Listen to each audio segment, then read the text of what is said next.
Like, how many compositions do you have? I try to write at least 2 in the morning and then 2 before I go to sleep as Okay, like a that ritual. is a heck of a creative process you got going on. So I guess we can jump right into it since I'm already starting. When did you get into music? Yeah, it's interesting because I got into music actually from a very young age. My dad was in music growing up all my life. I had a studio in the house. I would hear him recording and playing music. He played guitar, and then I guess it was just like second nature for real. And I just started to get into it. They bought me a little drum set. I was banging on pots and pans at like 3 years old, and then they got me a drum set when I was 3, and then from there, when I turned 8, that's when I like learned how to produce, and then I started producing beats and making little beats and stuff. And but some of them were actually kind of nice. But then after that, I just really started just honing in on my craft and getting better at it because I was just spending a lot of time. It was fun for me. Okay, so you've been doing this for a long time. So when you say they were all right, like were they bomb or just okay? When I look back at them, I was pretty nice with it. I ain't even gonna hold you. It was nice. Like, because I would hear something and then like I would try to like replicate it. I taught myself how to play the piano. Wow. And so I would like try to replicate it. I try to like these and stuff. And then I would get it down. And so that was like me practicing because I would hear other producers and I'd be like, oh, let me try to recreate the beat. I did a pretty good job on some of them. Apparently. That arrived. So you're originally from Cincinnati, correct? Yes. When did you come to Charlotte? I came to Charlotte like a couple weeks ago. Okay, and you came to move or to make music? I'm actually not from Charlotte. I visited there once, but I currently reside in DC. Okay. Okay. So what are you doing in DC? Are you making like you work, you make music? So what does that entail? What is everyday life for you? Yeah, it's really just getting on the phone with the label. We're like a family. We're always on call with each other. Updating each other, writing, a lot of recording, sending each other ideas, and we're in different parts of the United States, but it seems like we're just all together, and then we meet up, and so we all met up in Charlotte like a couple weeks ago for a listening party. And we met with a couple DJs and stuff with the label. So yeah, we try to meet up every now and then.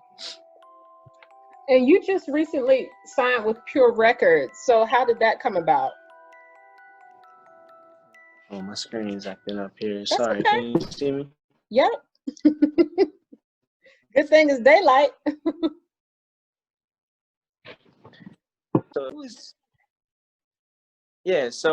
it was interesting because the way that we all met up was all through energy. Like, people mess with our vibe, and then they would be like, hey, I want to introduce you to somebody. And then it was just like all love, So it was just like everything started just connecting. It just made sense at that time. Like, everything started to piece together when we met each other, and it's just been history. We've been a family. So when you recorded your music, like you've been doing music for a long time, but you initially did music with other folks. Can you elaborate on that? Oh yeah. So I was at the time when I was like 8 years old, I was doing a lot in church. Like, I was a church singer. I was a church, church kid. And then I went and did a lot of freelancing, like jazz, because I went to Booker T in Dallas and I studied jazz. So I was jazz singing, like scatting, a lot of jazz clubs in Dallas. And then I ran into Common and I started recording with Common. I did 2 tracks for one of his organizations, Angxlo Turner Foundation, in memory of one of his cousins that got killed in a motorcycle accident. So I did stuff with him, Common, Kurt Franklin, his son. We play a lot of drums together. It's just a lot of people within a certain network in Dallas. But then when I moved to DC here, it's a whole nother network, you know. So it's just like every time we move, it's like that. It's bomb, right? Mm-hmm. So, and then speaking of that, what's your dopest collaboration? Dopest collaboration. Ooh. I would have to say I don't have a favorite. That's because all of them are different in their own way. You know, they each give something different. So I can't really like put a like a stamp on one, but I have a couple that I like. Me and Angel Unique, we did a song called You Got It. That's a dope record. It's not out yet, but coming soon. I just leaked something, but hey, a couple tracks that I'm working on my album. I can't really say a lot about, but just be looking forward to some more collaborations. Okay, cool. And speaking of, you just released the newest track on Fat Joe's project. Can you talk about that? Oh yeah, this is my dopest collaboration. Actually, I would say one of the best, if not the best collaboration, you know, with Vidal Davis. Man, he did the How I Feel track, my last Vidal Davis, dope engineer, Fat Joe. You know, that's love over there. So for sure, dopest collab. Okay. And with How I Feel, how did that come about? What was the inspiration behind that track? Because that track definitely thumps. Thank you. So I was actually very young when I wrote this. I say, like I was like 16, 15 when I wrote it, and then I posted it on SoundCloud because that was just how I was feeling at the moment. It was, you know, a lot of things was going on, and me just seeing the world around me, I was just like, hey. So that whole song was just like a freestyle, but people liked it, so I was like, hey, I'm gonna go with it. So yeah, that's pretty much the story of that song. It was an accidental hit. I was just in the moment, you know. That's cool beans. So with that, and you said you were 15 or 16 at the time. How old are you now? 18. 18. Okay, you're still young. Like, how does that work? So, so when did the track get mixed and mastered, like finalized? Yeah, so it's mixed and mastered already. It was actually remastered when we met up with Pure Records, and I was like, hey, I want to drop this record with you guys. I want to see, and that's when I collaborated with Vidal Davis on the How I Feel track, and it ended up getting on Fat Joe's debut. Okay, that's what's up. So, like with that, would you consider this one of the most humbling parts of your journey? Most Or definitely. like how many humbling moments have you had that you can think of? All of them. All of them. I'm grateful for all of them, because if it wasn't for God and if it wasn't for, you know, people gravitating and believing in you, you know, and supporting you, and real support, showing real support, and, you know, people having you and giving you constructive criticism, and but lifting you up and encouraging you at the same time and pushing you to be better, that's, you know, that's priceless right there. So constructive criticism works for you, like you use it as a learning mechanism. Oh yeah, because it's for them. You know, the music is for them. It's for their ears. It's not just for my ears. Right. You know, that'd be selfish of me as an artist to paint a picture that only I can understand. You know, I want to paint a picture and not title it, so that the people can label it whatever they want.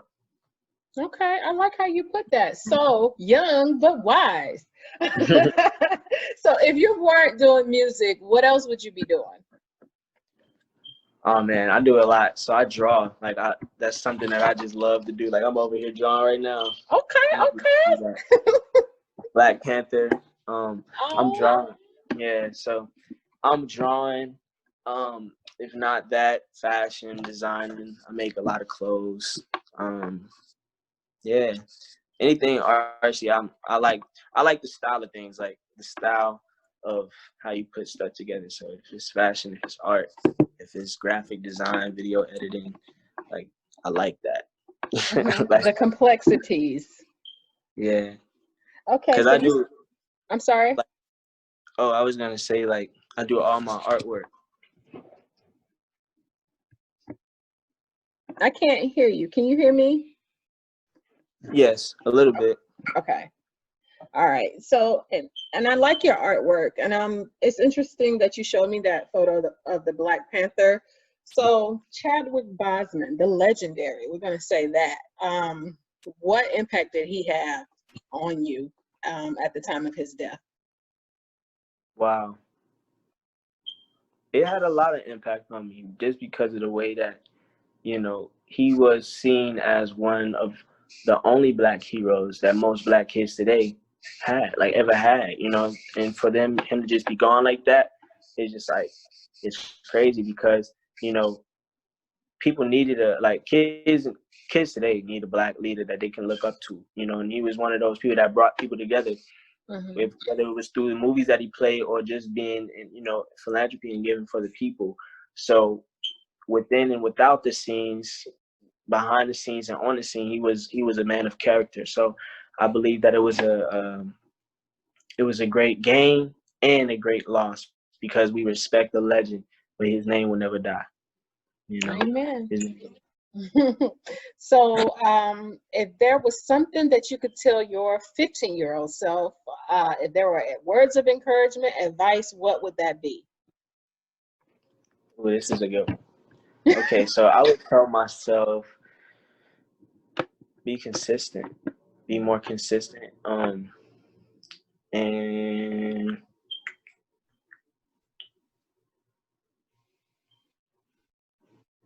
that's a good one. Like probably write more because I used to always text like my writing, but actually writing. That's when I'm more creative. Hmm. Do you believe in the art of storytelling through your music? Like you're not making music like you did the one song, and it's a bop, no doubt. Um, because you've stumbled across that as a freestyle. But do you believe in the art of storytelling with your music? Oh yes, of course. If there's a message, behind it, it leaves the audience with something to think about after the song is done. Hmm. You ever listen to a song and then after it's done, it leaves you in a certain mindset. Hmm. Right. Okay, You know, I can dig you it. want it to have you get what I'm saying? You want the ending of the song to have a positive impact in a good feeling after you listen to the song to make you want to listen to it again. Hmm. So that whole element of storytelling has a lot to do with that, that presence, that character, that energy inside the song that you can feel, the message, not only just the music, but the message behind it. Right. Okay. You are described as a multi-layered or multi-layered artist. How does that make you feel that people kind of know that you have so much more to tap into? I have no clue. Because my mindset on art now is it's not mine. It's not mine to create. It's Mhm. mine to inspire. It's Okay. mine to create a world, yes, but it's not mine to hold on and possess as, oh, this is my creation. No one can because you have people that start a certain wave and Hmm. then they try to hold on to their wave that they started, and then when somebody else tries to hop on their wave, it's like so I'm more of the type that anybody can hop on a wave if they feeling that way. So that's how I came out with how I feel. It's just how I was feeling at the moment. So, but yeah, It's that's a just dang good. like how. Yeah, thank you. You're welcome. So what is your muse right now? I'm sorry? Your muse. Like my muse, something that just, Inspires you to create. I would have to say my parents, my family. Um, I would say the world as well. Like Mhm. the way that the world is operating right now, and some of the political stuff that's happening. Mhm. Um, a lot of stuff is my muse. People like being raised in certain areas that weren't so up, having to sleep on the floor. Like a lot of people inspire me to create. You know, I look at people and get inspired to either tell their story or listen to their story and then relate to their story. Okay. Um, and I have two more questions. Do you have, I know you're working on projects. Do we have a timeline for that? Like, where can people download the music that you have now? Yeah, so you can actually go on Spotify, Apple Music, and even SoundCloud. Just type in Angxlo, and then it's Angelo. Instead, the E is an X in this case. And then you can follow me on Instagram as well. I have a song link in my bio, Angxlo Music. Mhm. And so when I start to release more on social media and start to post the snippets and the videos, everyone will be updated. So I advise people that are coming onto my page, like new people, to just Mhm. turn on post notifications, because I feel like social media takes a huge part of connecting with your fans, Mhm. and it's very important to be intentional with social media, especially if you are a creator. Okay. So, but Well, yeah, I like the new way you think. projects. Thank you. So, Gotta and think. I'm sorry. Gotta think wise. Yes. And in the interim of thinking wise, where can they follow you? They can follow me at Angxlo Music on all platforms. Okay. Now, and I lied, of course, duh. So your name has a unique meaning. Before we log off, can you tell people the name? Like how what is the meaning? Yeah, so the meaning behind my name, Angelo, and the reason I spelled it with the X is because usually we're told a certain way that things are supposed to be and the way that things are supposed to look. And so we all learn that. But then when you have a change of perspective, it's hard to agree sometimes for change Are you there? as well, not only with myself, but for society to change, we need to start to, look in the mirror. So this is a reminder not only to me, but for people that see my name to change the way that they look at things. Because if you hear, like, a lot of people will pronounce my name like Angxlo or like Anglo, but that's the whole purpose, because it's a different perspective. Someone else is saying Anglo and someone else is saying Angxlo, and then you have others that's like they want to know it, so they research, then they find out how I pronounce it.